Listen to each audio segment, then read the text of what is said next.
You're nice to them. You smile. You help when they need it. You never said anything cruel. Never started drama. Never went out of your way to hurt them. And still, you can feel it. That cold look when you walk in. That dry response when you talk. That energy that says, I put up with you. You can't explain it.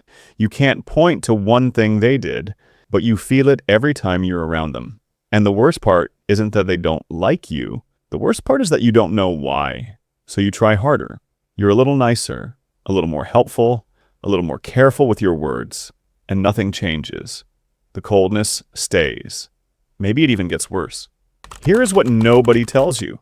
Being nice does not protect you from being resented. In some cases, it is exactly why you are. Not because the world is cruel, not because people are broken, but because of something much more uncomfortable than that, something that lives in the way you carry yourself, in the signal your behavior sends before you even open your mouth. Some people don't quietly hate you despite your niceness. They quietly hate you because of it.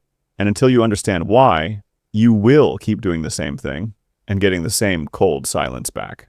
By the end of this, you will understand exactly why certain people pull away from you the more you give. You will see the pattern clearly. And once you see it, you cannot unsee it. That alone will change how you move. The first thing to understand is that people don't just react to what you do. They react to what your behavior says about you. Think about two people who both hold a door open for a stranger. Same action. But one of them does it with ease, naturally, without needing a thank you. The other does it and then watches, waits, needs the nod, needs the smile back. The action looks identical, but something underneath feels completely different. You pick that up without thinking. Everyone does. When your niceness comes wrapped in that quiet need, the need for approval, the need to be liked, the need for them to respond warmly, people feel it, and something in them pulls back. Not always consciously, but it happens. You wanted warmth from them, and that want pushed them away. Epictetus talked about this. He said most of human suffering comes from wanting things that are outside your control, especially the opinions of other people. He wasn't saying stop being kind. He was saying stop making kindness a transaction. Stop giving in order to receive. Because the moment your niceness has a hidden price tag on it, people feel the cost, and they resent paying it.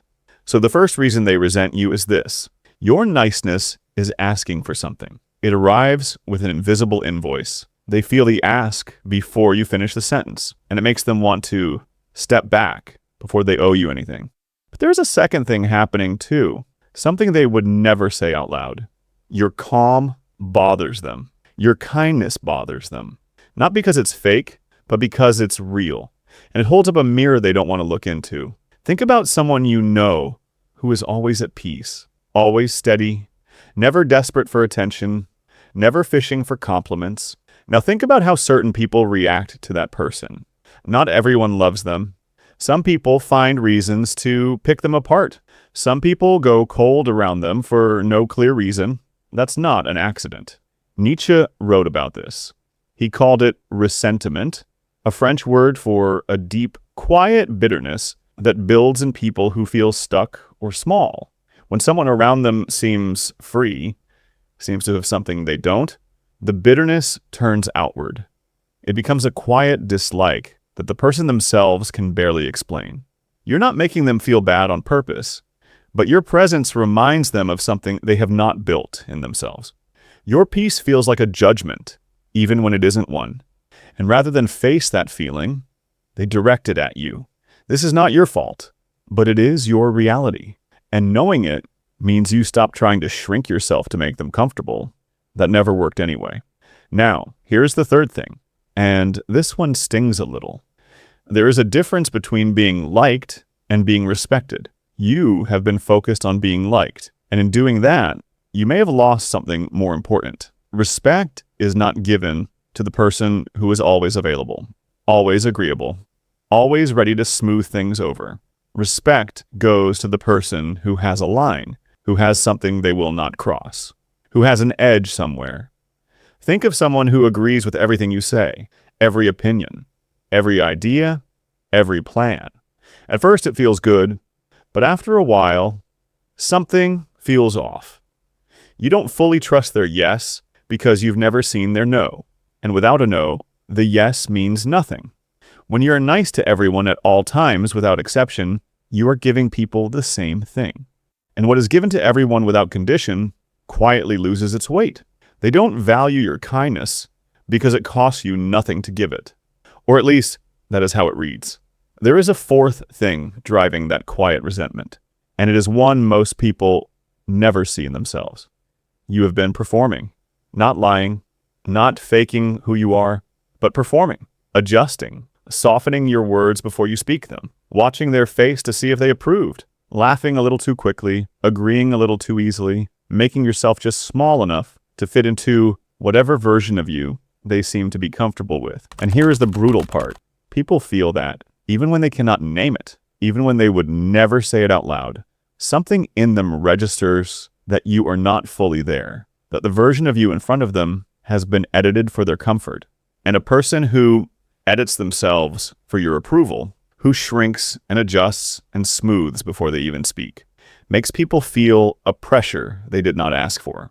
It has nowhere to go, so it becomes distance, sometimes coldness, sometimes something that looks exactly like quiet dislike. This is something Aristotle understood long before modern psychology had words for it. He spent years studying what makes people genuinely connect. He said real friendship, the deepest kind, is only possible between people who are already whole on their own. Two people who do not need each other to feel okay, who choose each other from a place of fullness, not from a place of emptiness. What you have been offering people is connection built on need. And even the people who accept it sense that something is off at the root.